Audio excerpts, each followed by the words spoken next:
내가 인력의 법칙을 알기 몇 년 전 친구 민디가 어린이 야구 경기에 함께 가자고 졸라댔다. 그녀의 아들이 좌익수이긴 했지만 꼭 그 때문에 함께 가자고 한 것은 아니었다. 아무튼 주말에 모여든 관중의 규모를 보고 나는 놀랐다. 마치 베이비루스가 환생해서 모습을 나타낸 것 같았다. 어쨌든 나는 그곳에 나를 데리고 간 이유를 민디에게 물어보면서 아무리 알아내려고 해도 그 의도를 알아낼 수가 없었다. 그저 민디가 하자는 대로 따라할 수밖에 없었다.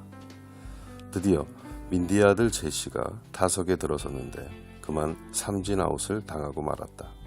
그리고 우리 팀은 2번의 안타를 쳤지만 득점을 하지 못한 채 물러났다. 이제 상대팀이 공격할 차례였다. 관중들은 흥분했다. 몇 명의 꼬마 불독들이 타석에 들어섰지만 우리 팀의 막강한 투수의 활약에 삼진아웃을 당했다. 이제 제시의 차례가 되었다. 양편 모두에서 다시 환호성이 터져나왔다. 제시는 작았다. 이는 이렇게 단언할 정도로 정말 작았다는 얘기다.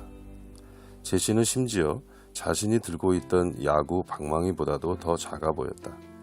하지만 제시는 한껏 자신감을 드러내 보이며 첫 번째 공을 받아쳤다. 그런데 그 공이 담장을 넘더니 보이지도 않을 만큼 멀리 날아가는 것이 아닌가.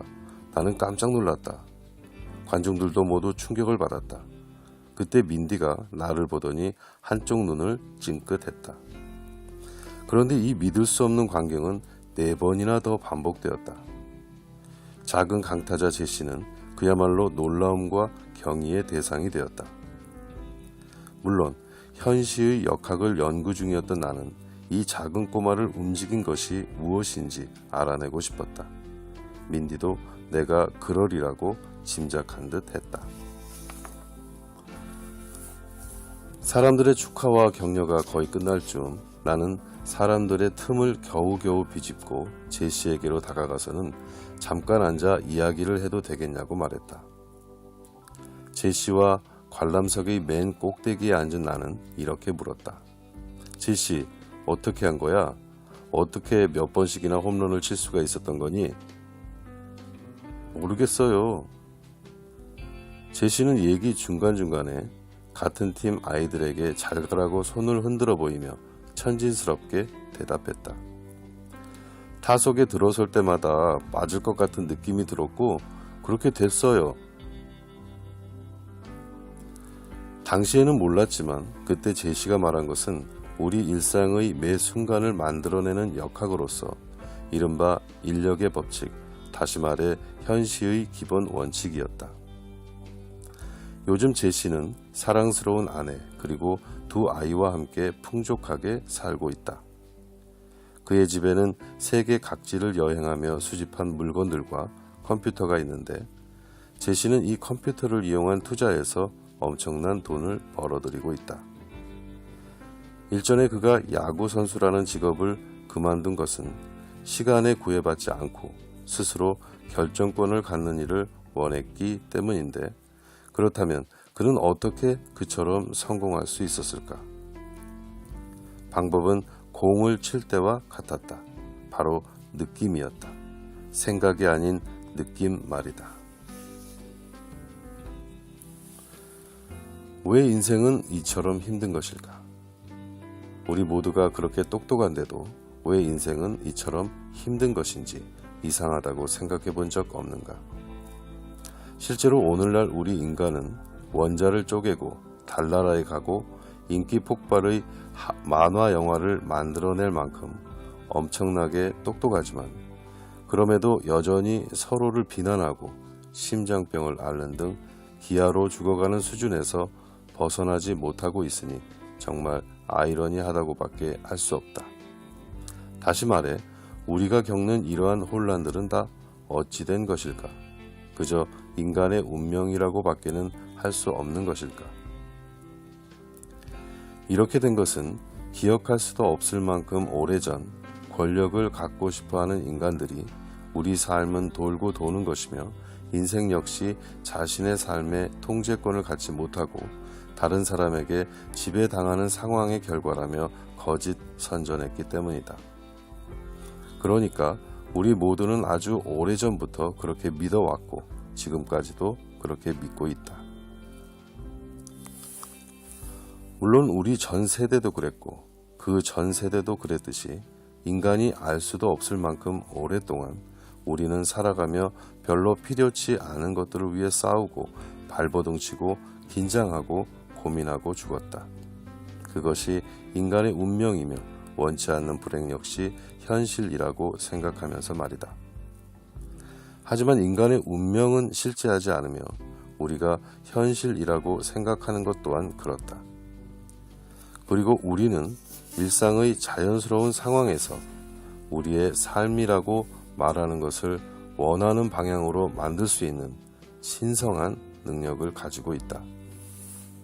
그것이 어떤 방향이든 예외 없이 말이다. 그런데 어째서 모든 것을 가지는 방법, 부자가 되는 방법, 성공하는 방법, 긍정적인 사고로 능력을 얻는 방법을 다루는 그 많은 책들이 정작 우리가 빠져있는 혼란에서 벗어나는 방법은 제시해주지 못하는 것일까? 간단하다. 이런 모든 책들은 시간을 초월해 인생에서 가장 중요한 핵심을 간과하고 있기 때문이다. 그 핵심은 바로 이것이다. 우리는 생각이 아닌 느낌으로 창조한다. 우리는 생각이 아닌 느낌으로 창조한다. 실제로 우리가 얻는 것은 우리가 느끼는 방식으로 얻는 것이지 이를 억지로 해나가고 마음을 통제하려고 애쓰는 데서 얻는 것이 아니다. 예컨대 자동차 사고, 승진, 근사하거나 형편없는 애인, 잔고가 가득하거나 텅 빈 예금 통장은 같은 것끼리는 서로 끌어당긴다는 가장 기본적인 역학의 법칙으로 우리에게 온다. 그 결과 우리 대부분은 원치 않는 상황을 만들어내는데 귀재가 되어버렸다. 새 차를 갖고 싶은가? 갖게 될 것이다. 일에서 성공하고 싶은가? 그렇게 될 것이다. 거래를 성사시키고 싶은가? 돈을 더 많이 벌고 싶은가? 좋은 관계를 맺고 싶은가? 두려움 없이 살고 싶은가? 영적으로 충만한 삶을 살고 싶은가? 건강과 자유와 자립을 원하는가? 그것을 가지고 있다고 느끼는 방법을 알게 된다면 이루어질 것이다. 그것을 가지고 있다고 느끼는 방법을 알게 된다면 이루어질 것이다. 요컨대 같은 것끼리는 서로 끌어당긴다는 인력의 법칙은 누구에게나 해당된다. 이것은 개인의 특질과 아무 관련이 없다. 이는 우주의 법칙으로 어떤 삶도 이 법칙에서 벗어나지 않는다. 하지만 우리는 이 법칙이 우리에게도 적용된다는 사실을 최근까지 깨닫지 못했다. 그러나 이것은 성공이나 실패 뒤에 숨어있는 법칙이자 자동차 사고나 재난을 일으키는 법칙이다. 한마디로 우리 삶의 매 순간에 작용되는 법칙이다. 그런 점에서 당신이 삶을 변화시키고 싶거나 더 풍요로워지기를 원하거나 건강과 안전과 행복을 원한다면 느낌을 조절하는 간단한 방법들과 원하는 것을 향해 활짝 열려진 새로운 세상을 알아야 한다.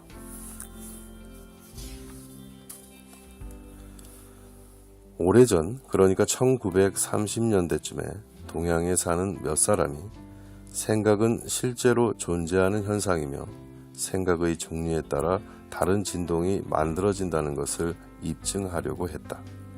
그래서 그들은 생각이 만들어내는 진동을 사진 촬영하는 것이 실제로 가능한지 알아보기로 했다.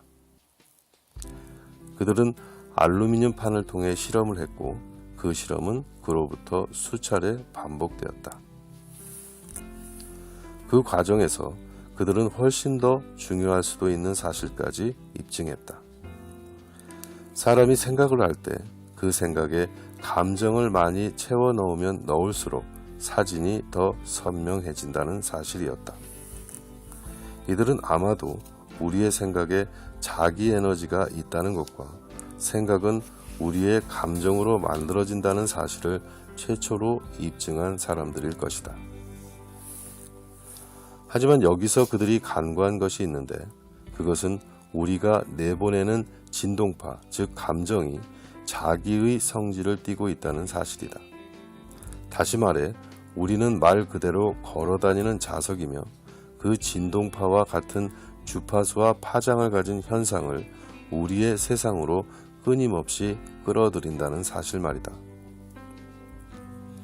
가령 우리의 감정이 기쁨과 감사로 충만되어 고조될 때 그 감정은 고주파 진동을 발하고 그 결과 좋은 것들, 그러니까 우리가 발산하는 것과 같이 고주파 진동을 가지고 있는 것들을 우리에게로 끌어들인다. 같은 것끼리 서로 끌어당기는 원리인 것이다.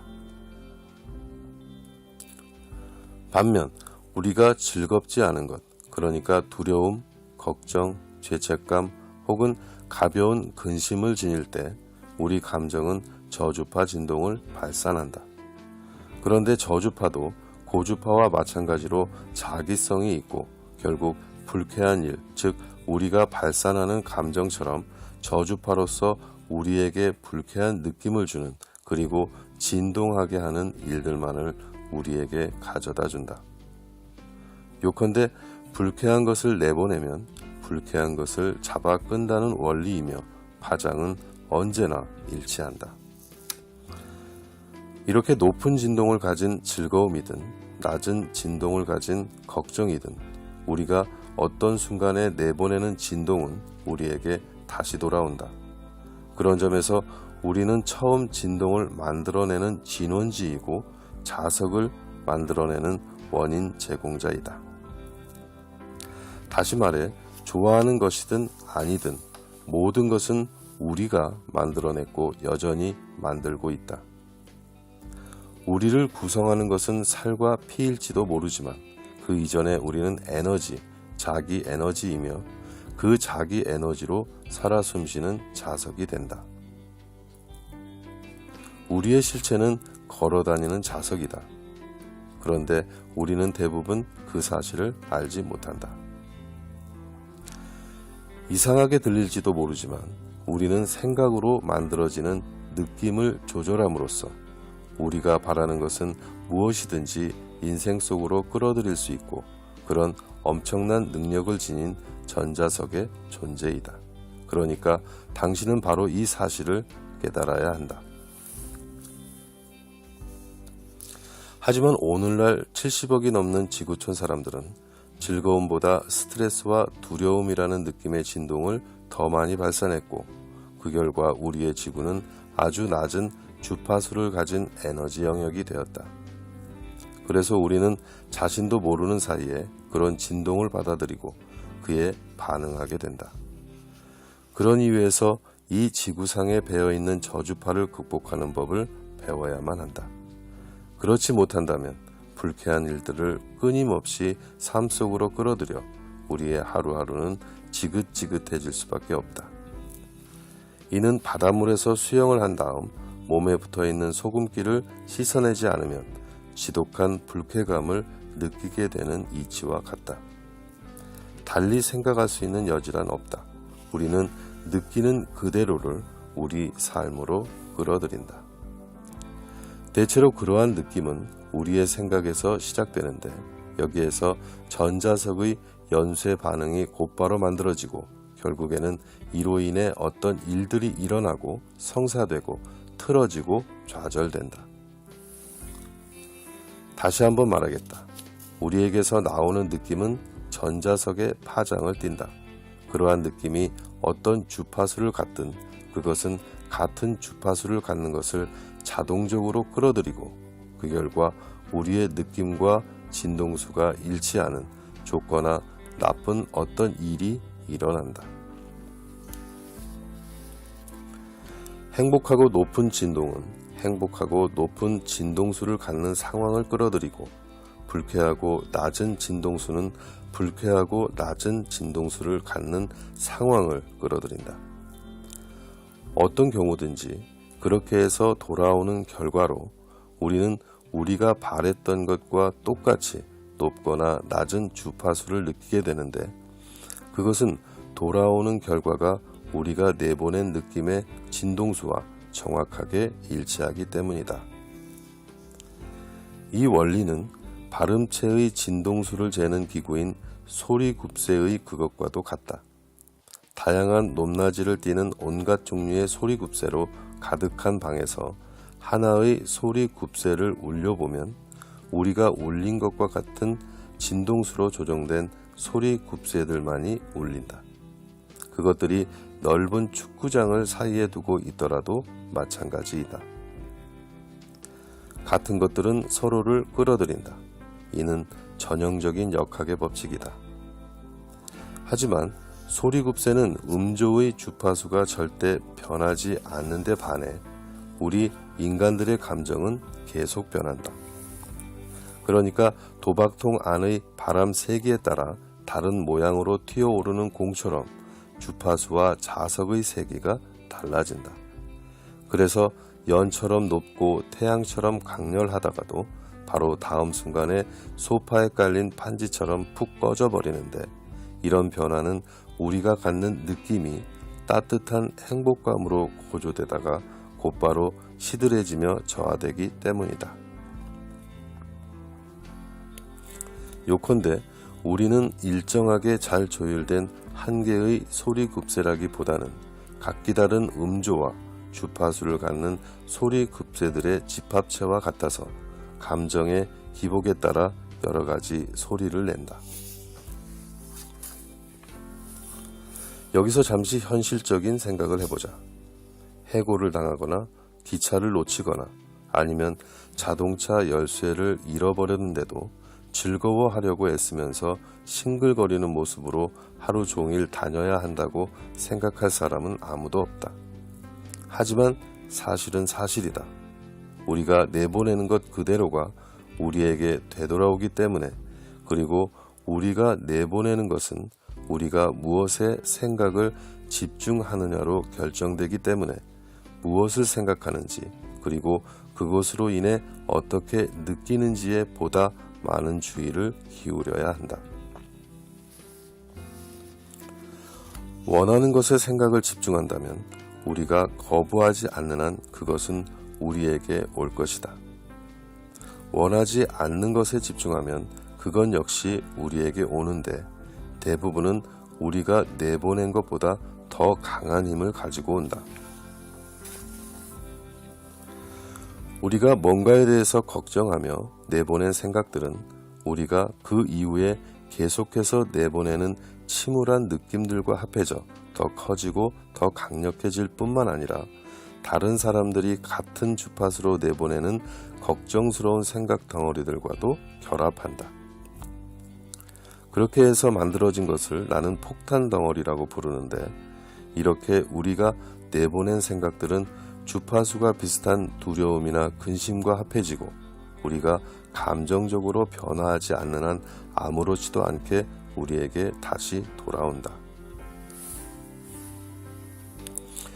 그러니까 다른 사람들이 걱정하면서 내보내는 온갖 종류의 불유쾌한 성질까지도 포함한 폭탄 덩어리가 조만간에 우리를 향해 오다가 우리가 여전히 같은 식으로 진동하고 같은 주파수의 파장을 보내는 것을 보고는 사납고 격렬하게 우리를 강타할 것이라는 말이다.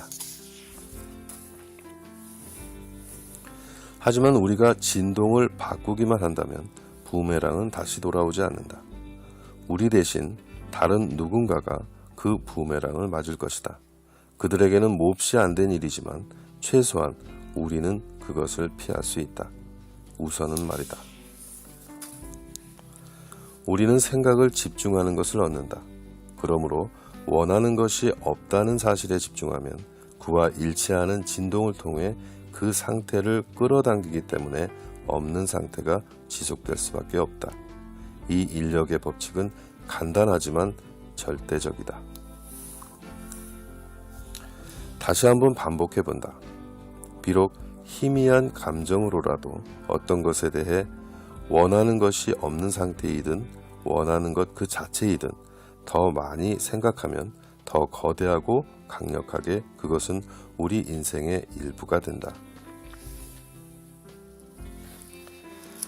만일 우리가 나는 완벽한 건강을 원한다고 말하고 언제나 완벽한 건강에 대해 감정적으로 생각한다면 지금 혹은 앞으로 그러한 건강은 우리 것이 된다.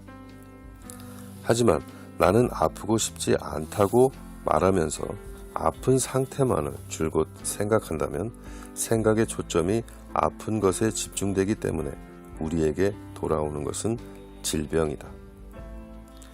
새 집을 원한다는 사실에 대해 늘 생각하고 그 속에 살고 있는 자신을 느낄 수 있다면 그것은 이루어질 것이다. 하지만 이런 곳에서는 더 이상 살고 싶지 않다고 늘상 이야기한다면 오랫동안 그 상태를 벗어나지 못하게 된다.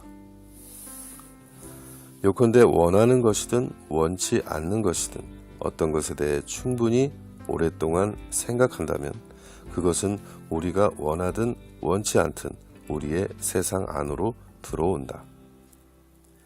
우리에게 오는 것은 우리가 물리적으로 무엇을 하는지, 우리가 얼마나 대단한지, 우리가 얼마나 선한지, 앞으로의 운명이 어떤지와는 관계없다.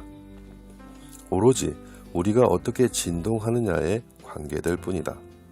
이것은 다른 말로 느낌, 끌어들이는 것을 의미한다. 그것뿐이다. 여기에 계획적인 창조를 위한 네 가지 단계가 있는데 이는 우리 인생의 열정 그리고 그 이상의 것을 가져다주는 확실한, 정말이지 확실한 단계이다.